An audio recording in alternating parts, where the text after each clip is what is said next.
Welcome to the Global Gaming Business Podcast, the industry's first and longest running podcast, now in our 18th year. I'm your host, Jess Marquez, and our guest today is Jim Preston, Vice President of Global Innovation for Interblock, to talk about his experiences in the Australian and Asian markets, the rise of electronic table games, and the secret sauce that makes Interblock's games stand out in an increasingly crowded field. Today's GGB Podcast is sponsored by IGT. IGT is paving the way of cashless gaming yet again, with 14 properties live in North America. Resort Wallet combined with IGT Pay is quickly becoming the preferred method of cashless gaming for both players and operators. Learn more at IGT.com/cashless. Today's gaming industry is tech-centric and user-friendly, two characteristics that don't necessarily apply to traditional table games. Electronic table games, however, that's a different story. Jim Preston has long been at the forefront of the ETG wave, and earlier this year he made the jump to Interblock, the market leader, as its new Vice President of Global Innovation. With decades of operational experience and a keen eye for the future, Preston will look to push the new technology forward as its influence grows among players around the globe. He spoke with GGB Managing Editor Jess Marquez from his Sydney office in July. Jim, thank you so much for joining me today. It is early morning for you and it is late afternoon for me, but I'm so glad that we can make this work. How are you doing today? Yeah, Jess, great to catch up with you online. Thanks for having me. I'm doing really well. It's a winter day in Sydney, but it's bright and sunny. So you are the global head of innovation for Interblock, and what I always like to do, obviously, is start with the guest first. And I've talked about this a number of times on this show. I'm sure probably listeners are probably tired of hearing me talking about it, but I love LinkedIn as a resource to just get a nice overview of somebody's experiences and what they've been through in their career. You have a wealth of table game experience, specifically in the Australian and Asian markets, and we were talking a lot off air about how you got started in the business. So could you kind of talk a little bit about that experience and kind of what led you to this point now with Interblock, which you've been there for a few months now, about half a year? Yeah, correct. Yeah. Well, I go back to 1994 when Crown was beginning to open their casino in Melbourne, and there was a dealer job going, and I applied for it and got it and did 6 weeks of training with people that have never dealt a game, unfamiliar with casinos. I'd never stepped into a casino. So we did 6 weeks of training and the casino opened and no one knew what to expect. There were queues out the door. There was 5, 6 people deep on every game. My first night, opening night, was dealing a game. I think you guys call it Big Six. We call it Money Wheel. And within the first hour, I'd made the monumental error of paying out the wrong payout, and I had to endure the wrath of the supervisor and pit boss, and I was pretty much tapped off that game pretty quickly and told to deal blackjack for the rest of the night. So it's still etched in my brain today, some 30 plus years later. But that was my first experience. Dealt blackjack for probably almost a year, and the way it works is you get another game. So then trained in roulette, dealt roulette, and then obviously all the other games, baccarat. You work your way through the business. So the next step is supervisor. If you continue to do well, get pit boss gig, and the term pit boss was quite like a dominating term to have, like pit boss, like pit bull type, and they were like that. If you were ever called to speak to the pit boss, it was like going to the principal's office. So I became that person, but I wasn't like the principal. And then continued to work my way through the business and different facets of Crown. Looked after VIP local customers, so we had a core group of Vietnamese and Chinese customers that played a crucial part of the business to the success of the local business. So I led a team that would engage those customers and really focus on building that part of the business. And then from that, I switched to poker. I dealt poker, but then I was called back to look after the poker room. And we had a tournament that we used to run every year that was a pretty big deal called the Aussie Millions. It was based on the World Series of Poker model. It was a 10K buy-in, and it grew exponentially through the years. I think we started off with, I think it was single digits, maybe 100 in the first couple of years. And it grew up to 750, 800 people playing that. But the part I played the role in was building this VIP high roller poker tournament. So on a whim, we created $100,000 tournament. Thought let's open it up to the players, and I think we had 20 odd runners within the first year, and then that grew and grew and grew with the online success. People would just come and play and with poker hitting TV, and then we decided to create a 250K event. And my last year there, I think we had 40 odd runners in a $250,000 tournament. And then you spoke about my experience in Asia. My wife got a job with Galaxy in Macau, so we moved to Macau in 2015. And now I'm just back in Sydney. So the Macau gig, I started literally on the other side of the table. So I got a job with TCS John Huxley as their sales director, and then was approached by Scientific Games at the time and joined them as their ETG product director. And my last role when it was Light and Wonder was their global product director for electronic table games. And then the Interblock opportunity presented itself when I was in transitioning back to Australia. And I spoke to John Connolly, the global CEO, and he offered me a position looking after the global innovation. So it's a big role. And one thing that Interblock do is innovate. So I'm complementing that part of the business and very, very excited about the future. Well, it's fascinating. And after you told me for the first time about how you got started in the industry, I was thinking to myself, like, man, if there was ever a situation where you would either love something or hate it, that's pretty much trial by fire right there. And it appears obviously that, you went the love route. And also, we were also talking about table games in particular, because that's one area of the industry that I am finding increasingly interesting as I progress, in my role and meet more people and learn more about the industry at large. Is like gaming itself is kind of a niche, and then you have table games, which is like a further niche within the niche. And everybody that works in the sector seems to be like really interesting in various ways. And it just seems, not to say that obviously other areas aren't interesting, but I find them extremely interesting myself, I guess is what I'm trying to say. And as somebody who grew up in Reno, surrounded by casinos, I think I told you this last time, but tables always represented to me what the ideal of a casino was, or I guess what the motif of a casino was a table. So kind of what drew you to the sector, and what do they mean to you? Kind of what do they symbolize to you, rather?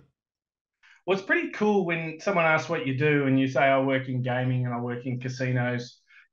People all of a sudden are conjuring up images of the De Niro movie Casino, and then the 21, the blackjack card counting movie. Like it is a very cool niche industry, and honestly, I'd love to write a book one day about all my experiences. It's never dull. Each day is totally different. Like even when I was in operations, there'd be something always new that you'd never thought of that you would come across, and you would come across these things almost every day, if not weekly. And then moving to this side of the business, like literally, as I said, the other side of the business, now I've got an opportunity to create games that complement existing traditional table games. Like, I mean, roulette, baccarat, blackjack, craps, they've all been around forever. But what can you do to make them different without tweaking them too much that it takes away from the main part of the game? And that's what I've been tasked with. And that's what I find fascinating. It's like I'm looking at spreadsheets and I'm tweaking math, and I'm like, but I'm looking at it from an operator point of view. Like operators obviously want to have more house edge, but then from a customer point of view, they're not stupid. They understand when they're getting gouged. So, you need to have that balance. And that's where I've got both hats on. I like to have a bit of a flutter myself. I like to play roulette. I like to play blackjack, even poker. I'm terrible at poker, but I like to play. So I understand what the customer expectation and experience is like, but I also understand it from an operator point of view and what they're after as well. So it's aligning those two and producing a product that complements the both of those. And, hopefully we get something that works. That's a great point. That's a really great point. And I want to touch a little bit more on the innovation part of it a little bit later, but I want to start by kind of setting the stage in terms of ETGs specifically, because They're obviously a relatively new development in the table space, and obviously with the success of Interblock and others, have become a fairly, how would you say, burgeoning, sector within games. Um, what first drew you to ETG specifically? Well, why did you? I don't think I asked you this before, but why did you make that switch from the traditional tables to ETGs, and kind of what do you think makes them an attractive offering in today's market? Well, first of all, the attractive offering of ETGs, again, there's two parts of it. It's the operator and it's the customer offering. So let's look at, for an operator point of view, there's so many more efficiencies involved with ETGs, less dealers or no dealers at all. Obviously, game integrity is a big thing. Accuracy and data are the other factors as well. And then you think about what makes the customer experience more enjoyable. And we spoke about this when we first spoke, is about the table games experience is very intimidating. You may have played blackjack or 21 or pontoon with your family at home with matchsticks, and you go, oh, there's that casino blackjack game. I'm going to take a seat and I'll fork out my $10 because it's probably not even that cheap on the strip, maybe $25. And so you take a seat and you sit down and play, and you get your cards dealt, and all of a sudden you have to make a decision. Now that decision could impact the other players on the table. And if you make the wrong decision, because there's a book written on basic strategy, because you'll be told that within the first 5 minutes of sitting down or within the first second of making a mistake, if you don't know basic strategy, you're going to upset the table, and you'll walk away from there going, well, that wasn't the best experience. I didn't enjoy that at all. Roulette, you're getting hustled and bustled and pushed around with people just trying to get bets on. So here you can sit at your own terminal and just bet at your own leisure, not make the wrong decision, completely go against the book, and you're not having someone in your ear tell you that you're doing the wrong thing. It's quite a private gaming experience. You can sit down and bet as little or as much as you like, because that's the other thing. You might sit down and you get intimidated by someone betting a significant amount of money, and you just want to bet the minimum. So there's so many factors in terms of what ETGs tick boxes for that customer experience. Obviously price point is the other key factor as well. We advertise. Interblock is one of the big things that we do. Obviously, our product looks fantastic, but it's about the key communication pieces that we have on show to when the customer walks into a casino, because there's so much noise. But if you can see 50-cent roulette or $1 roulette, you go, well, hey, hang on a second. That's something within my budget. I can sit down and play that. And then away you go. So, that's what makes ETGs attractive, because it ticks both boxes of, again, the operator and customer, which I keep going back to. As to what attracted me to electronic table games, I was a pit boss when the first electronic table game roulette came into Crown Melbourne, and we had live dealer then, and we had, I think it was 20 stations around it, and it was a lot different back then. We had players cashing in with chips, and now it's ticket in, ticket out. It's all Tito, so it's all automated. And it was like a mini table. So there was a lot of things that obviously didn't go as planned. So I became the subject matter expert on opening the cabinet up and just fixing things. So, I was drawn to it that way because I do like hardware and technology and problem solving. And just from that, when I went to Macau, obviously, I did want to go into operations, but the electronic table games opportunity presented itself. And having the knowledge of, obviously, table games, but also being on both sides of the fence as a player and an operator, but now as a manufacturer, it became, a perfect synergy to understand what makes a product work. Definitely, I can. Now that you explained it like that, I can definitely see how both sides of those experience can combine to lead to that path. I'm going to hit you with another two-part question, and I promise it's the last two-parter. Okay. But in terms of demographics, and we touched on this a little bit, but at ETG demographics, what have you, Interblock obviously is a leader in the space along with Light and Wonder and a few others. What have you and others kind of differentiated in terms of ETG players versus standard table players versus slot players, et cetera? Kind of what are some of the defining characteristics of an ETG player, so to speak? And then secondly, in terms of market, is there a particular market that you're seeing are adopting the ETGs faster than others? Is there some that are lagging behind, et cetera? So kind of what would you say in terms of demographics? Yeah, look, I mean, it's not an easy question to answer because you can walk into a casino and you'll see a cross section of people playing. If I go back to my time at Crown Melbourne, we would have anything from the players that obviously are budget conscious playing ETGs, and that could be anyone from a younger age to an older age.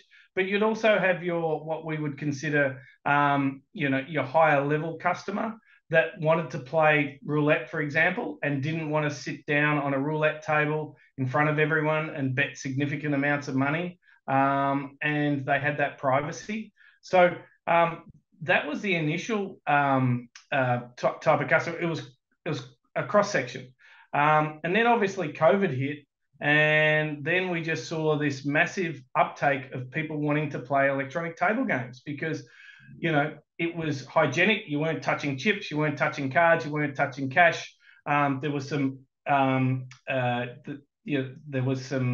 gaps between the machines, so there was some segregation.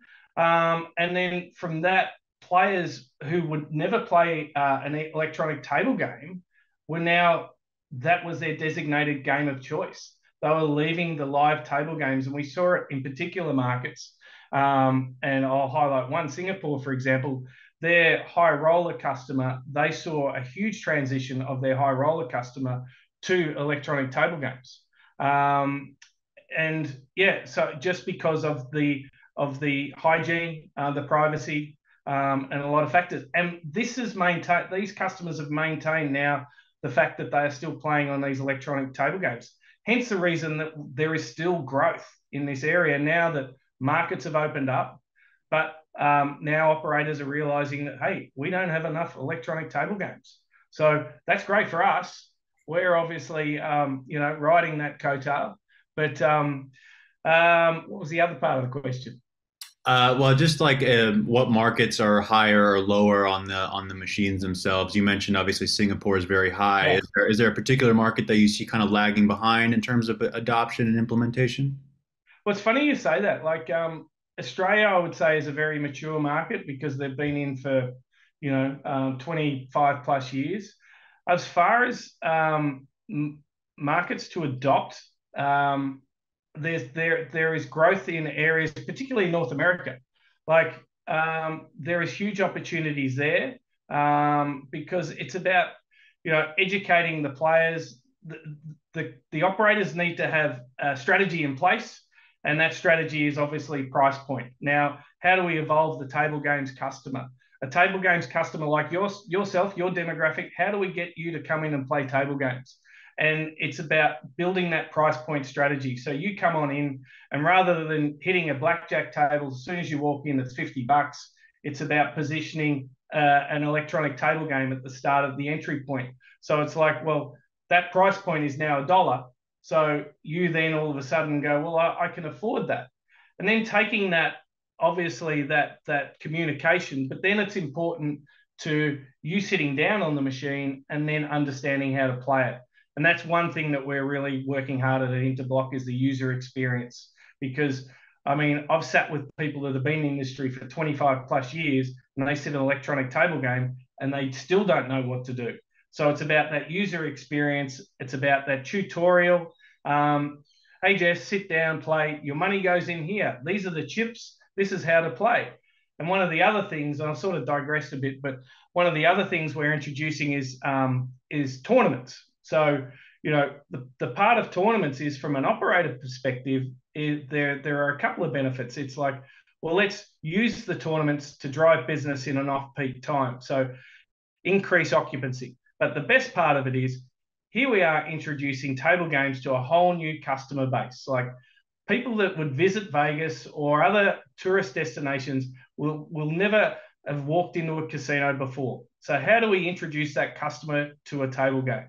Well, we give them a free-to-play tournament and we introduce them and we have an MC talking them through, a bit of a learn to play, and they have this great experience where they might win a prize, but they're introduced to the tournaments and our graphic user interface, our customer experience, and then they feel more comfortable, and then they sit down and play a live game on an electronic table game. So that's one thing that we're really looking at, is the evolution of the customer. So coming in, dipping their toe in the water, playing electronic table game, getting more comfortable, getting more used to the experience, and then potentially even going up to the next level and playing a live table game. And I've seen that happen. I mean, it doesn't happen to everybody, but when you've got the tourist dollar, someone coming in and they might just put $10 in a slot machine, well, they can do that in an electronic table game and obviously feel a lot more comfortable with playing in that environment. Resort Wallet from IGT provides a digital wallet for all your players' gaming and retail needs. Your players will love the convenience of IGT's cashless gaming solution with none of the hassles associated with using cash. And with IGT Pay, IGT's exclusive payment gateway, your players can fund their cashless wagering accounts from multiple external sources simultaneously. The benefits of cashless gaming are amazing. No more waiting in lines at ATMs to get cash, no more waiting in lines to redeem your tickets, and no more waiting for service when your ticket printer jams. Learn more at IGT.com/cashless. I want to bring up the point that you made about COVID, because I had not considered that at all, and that makes perfect sense to me as Absolutely. In terms of the product, especially when I consider that I talk to a lot of cashless payment companies, and that's something that they have mentioned a lot. Like almost all of them have mentioned the fact that COVID helped. I mean, obviously there was tons of drawbacks, but one of the positives was it facilitated the adoption of a lot of these new technologies that maybe hadn't been as promoted before. And I think that it definitely makes sense in terms of ETGs.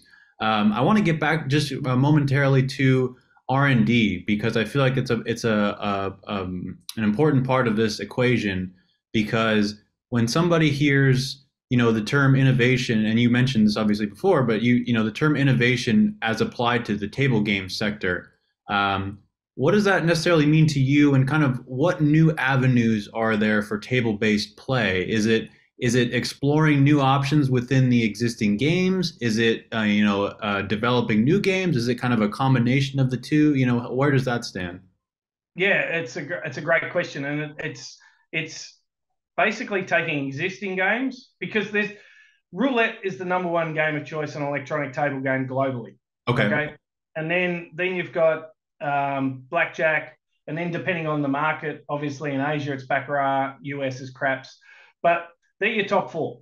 So what do you do to create those games and have a more innovative product?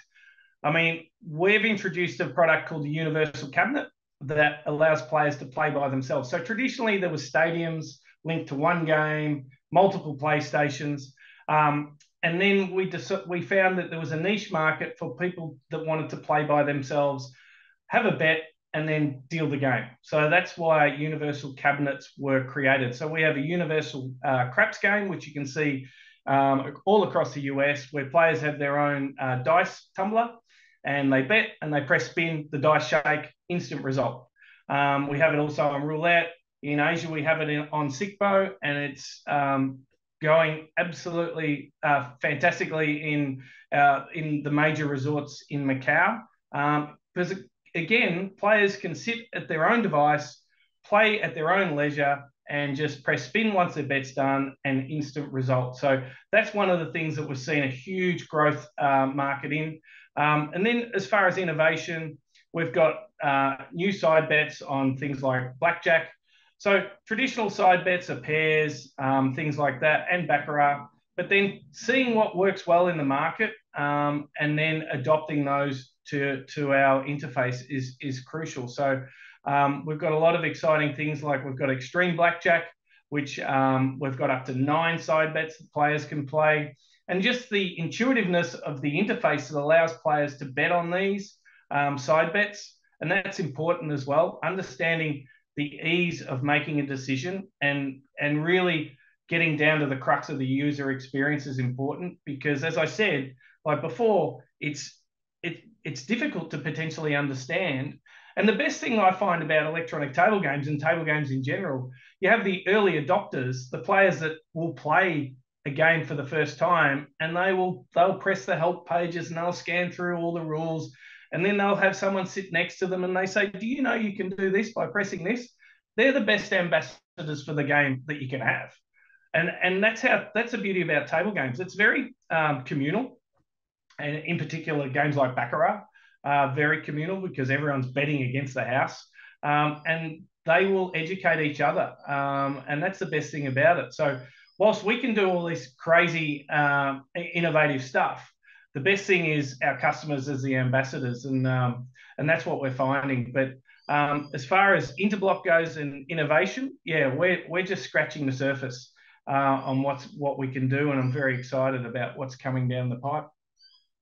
Definitely, and kind of the other side of that coin, or the other half of that equation, obviously, is the compliance part of it. And I think one thing that ETGs I have found among other sectors of the industry are kind of I don't want to say controversial. I would say more so just like polarizing, I guess, might be more adept. I think people really have a tendency to either really like them or really, for whatever reason, not like them. But I think one of the themes that is brought up among detractors is the idea of security, and how that the games are somehow not as secure, or there's, increased liability or things like that.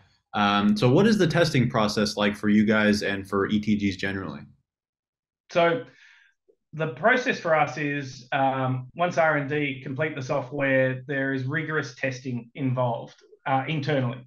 So obviously we've got a math model that's built into the software. It's hard-coded. Everything else is hard-coded, like there might be restrictions in terms of regulatory restrictions, like how much cash can be inserted into the terminal at any particular time, any payouts that might result in a terminal being locked up.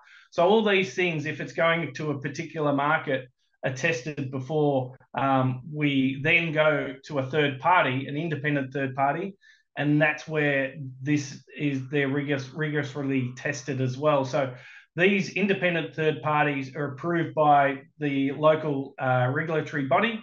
And so basically that is our stamp of approval that this game offers what it says it does. And then once we get that, then it is approved by the local regulatory body again. So there's multiple steps to ensure that not only is the software working, but also the rules adhere to which jurisdiction they're going to be submitted for. So trust me, we get past all that step. The game is 100% legitimate. And I talk to people today, and when they're playing a virtual product or they're playing some sort of electronic device, they don't trust it. And it's like, well, here you've got a roulette wheel with when it's 00, there's 38 slots. So the math is the math. We can't tweak it any other way. So if we're paying 35 to 1, the math is what the math is. It's 5.4%. If it's single zero, it's 2.7%. So we can't do anything. There's an actual device. And the same can be said for the virtual device. Again, it's not the physical wheel, but it's tested for the virtual device. It still has the same amount of slots. Same with blackjack. You're dealing with a six deck or an 8 deck continuous shuffler, but it's still the same card. So it's adhering to the math that is approved, but it's about, convincing that customer that by playing an electronic device, it's legitimate. And, it's probably one of the most rigorous testing industries in the world, because it's got to be. Obviously, we wouldn't be where we were if we weren't producing products that adhere to all these rules and restrictions. Well, that's definitely for sure. And the one thing that I would say personally is, like, I would totally I could see why people would have such fears and whatnot. But in my opinion, I feel like the liability of cheating, or the risk of cheating, or the risk of whatever, is the same for any sort of casino offering that's ever been offered, right? I mean, if anyone follows sports betting in the U.S. right now, they would know that basically every quarter of the industry is fraught with risk. So I think those are mainly overblown, especially with regard to ETGs. But I had one last one for you, and I'll get you out of here on this. And I really appreciate you taking the time today. one thing about ETGs that is fascinating to me, and I say that as somebody who is 26 years old and would be considered among the young, demographic or whatever. To me, as somebody who has seen the evolution of digital everything basically in my lifetime, I see ETGs as kind of the gaming version of that. And when I look to, one of the things that we've talked about in our interviews is the intimidation of table games and the lack of the growing lack of players my age who know how to play the games generally. But as somebody who is, has lived on both sides of the aisle and as an operator and a supplier, what do you think that the relationship between standard tables and ETGs is in the future? And what I mean by that is, I have asked a couple people in the past whether or not they believe that a fully automated casino with all slots and ETGs and no dealers would ever succeed. And obviously that elicits various answers from various people of various generations. But I'm curious to hear your take on that in terms of what do you think is the ecosystem for ETGs moving forward? Do they complement traditional tables? Do they kind of cannibalize them? How do you think that works? I think they complement. I think I mentioned it before about having a price point strategy. But to your point and your demographic, people that are just turning of legal age to gamble, if they walk into a casino today, it's nothing like it was 20, 30 years ago. So they don't know what they're missing out on. So, I mean, for someone to sit down and play an electronic table game, they'll think nothing of it because, they've played something online, they've played on their phone, they're used to it. But fast forward, what does it look like? Absolutely, the two will complement each other. I don't think you will see the major casinos existing without having one or the other. Saying that, we've got a product called Smart Pit that looks at digitizing live tables, but we still have a live dealer. So the live dealer will be dealing the cards.